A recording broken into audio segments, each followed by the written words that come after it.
Ladies and gentlemen, Lewis Hamilton! Yes! Well, how are you? Great to see you. Have a seat. He's here. He has come among us. This is what I think you can call a friendly audience. It is. Thank you very much for the warm welcome. Yeah, you don't have It to is a worry bit about... cold in here, though. It is cold in here, I'm but surprised. it keeps us sharp. I know you guys make a lot of money. Can you afford a heater or something? No, because we have all the money. Anyway, I want to start really by offering, I guess all of us will do the same, big congratulations for an astonishing first year. Thank you very much. I have to start with that, because that's genuinely amazing. Are you as amazed as we all are, I suppose? I am, absolutely, because who would have thought? I'm just your average guy and just got an amazing opportunity to come to Formula One. And I managed to just lose the championship right at the end, but still, it was an amazing year. So when you arrive in Formula One, OK, at the beginning of the year, it was Australia, wasn't it, the first Yep. race? Are you expected to behave like a new boy? You know, yes, sir, no, sir, Yeah, 3 I minutes, full think stop. so. I think for sure everyone expects, right, this is a new kid, he doesn't know what he's doing, and, you know, he's going to be a breeze to pass, and that wasn't the case. Well, it wasn't, because first race you ever took, Eyebrow Man. Alonso, was it? And the second one, I think you put one on Massa, didn't you? Was the second race? I think Massa? it was Massa and Kimi. Was Kimi drunk? I don't know. I should have asked him actually because he was really on the left. This is Malaysia, and he was just on the left and probably didn't imagine I would outbreak him at the inside. But Singing Sham 69 Yeah. songs. We're going down the pub. Hurry up, Harry, come on. Oi, oi. Who was that? That's that new boy has gone past. We've just been watching Richard Hammond making a complete clot of himself, frankly, Really? in a Formula One car. Yeah, but are these things hard to drive? they are. They're very, very hard. When you're at high speed, when you're doing 150, 180 miles an hour, and you're through a corner and you just hit a bump, you try to correct it, and the thing will, you know, it will shoot you off. So Are you fearless? Because I think you've already said, haven't you, if you're going to die on the track, so be it, kind of attitude. I don't think I'm not looking to waste my life, but you know, I've never had the problem of being scared. You know, You never ever think, what if a wheel comes off now, or... No, you know, I've had that problem this year a couple of times. Well, quite. It is actually quite exciting when you're flying, you know, head first into a barrier. The initial part is actually quite. No, it is, especially when you hit the gravel trap and you get some air as well. You know, it's pretty cool. But then you see it coming, you're like, oh, it's gonna hurt. And then you hit it. You do actually at the moment think it's going to hurt? I had a really good one this year, which is at the beginning of the season, and this car, the team worked very hard to get 2 brand new cars out for the first test, and I shunted it. So 180 miles an hour backwards into the wall. And I remember going over the gravel backwards thinking, okay, this is gonna hurt. And just bracing myself, and I put my head back, and it was actually quite a nice shunt. It was... But you just watch Die Hard 4, that's exciting.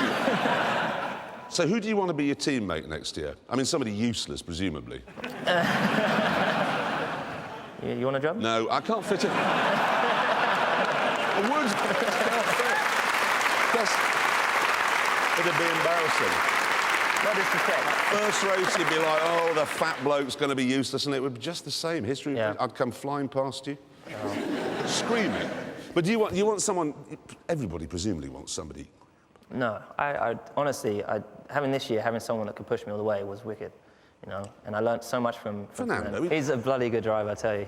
Yeah, I could have him. I have to say. I did once on the Oxford Ring Road. Honestly, he was doing like 80, I came past, about 85. No, 60, I was doing 70. That hasn't worked, has it? No.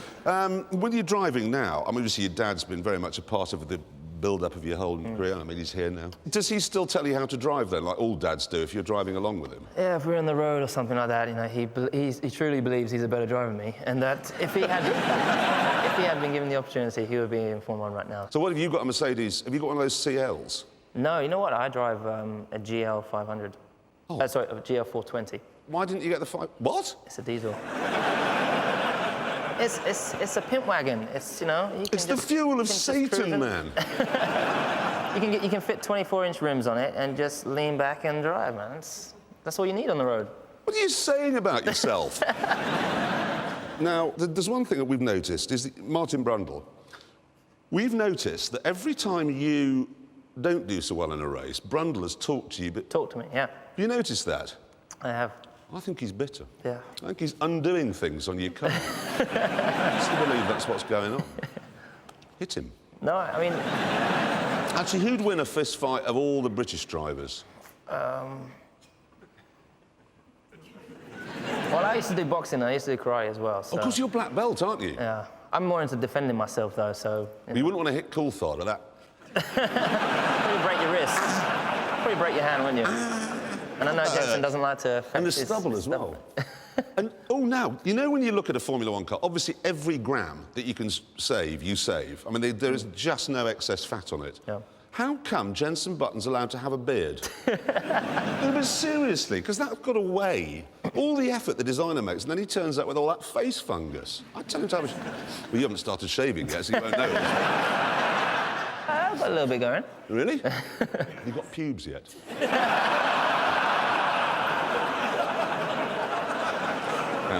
No, honestly, it does. They grow. It's ugly. Anyway, obviously, we now have to arrive at this point. Yeah.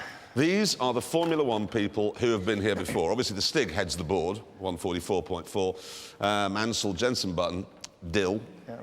And then Mark Webber. Now, Mark Webber was the only one who came here when it was wet, and I believe it's wet out there. Well, it's very slippery out there, and as you said, someone came along and put some oil on the track. Was it Mark? Well, seriously, earlier today we had the Vauxhall VXR8 going round, which is Australian. Yeah. And the only person you're really racing is Mark Webber, who is Australian. Now, I'm not suggesting he came down and undid the diff on the Vauxhall, but it was spewing oil all over the track, so you've got oil and water out there. So, really, a wet, that's the time you're aiming for, is 1:47.1. I'm actually a bit nervous about this because I had some fun out there, actually, but I'm not here to compete. Let's see what goes on. Yeah, right. I'm honestly, I'm here to have fun. Who'd like to see the lap? Yeah. Play the tape, here we go.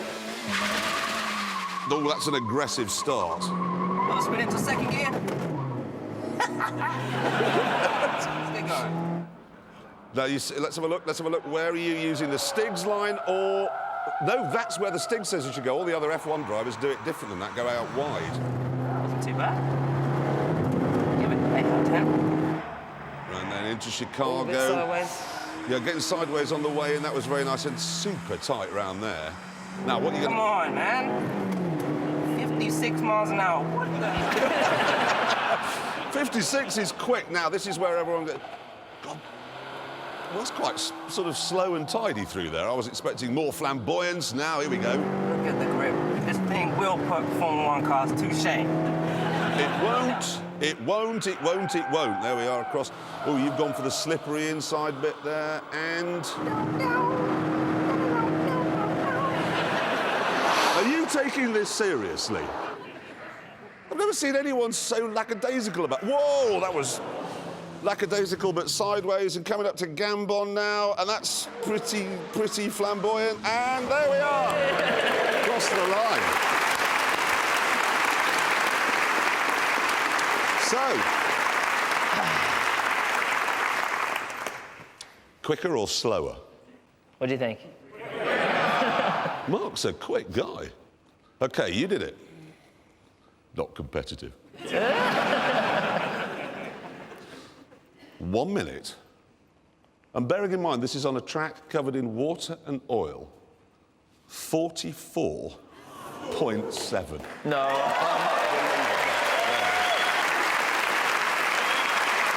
And that's wet and oil. How did you do that? Seriously, I have to know because everybody out there, including, I have to say, even the Stig, has to know, how did you do that? I don't know. Because that's 40, he's done a 44.4, and let's be honest, he knows this place like the back of his... I suppose he hasn't got hands, but you know what I mean. He knows this place extremely well, OK? You come down on a wet, oily track and do a 44.7, and you weren't even... I mean, we saw you singing. The car's good, you know? The car's crap, man, you know that. But do you think you could go faster than that? So you're going to invite me back to do it on a dry day, yeah? Oh, man, in the summer? I would absolutely love it if you'd come. I think everybody would. It's just been such a pleasure. No, I'm rooting for you next year. I dare say everybody here is going to be rooting for you. Ladies and gentlemen, Lewis Hamilton!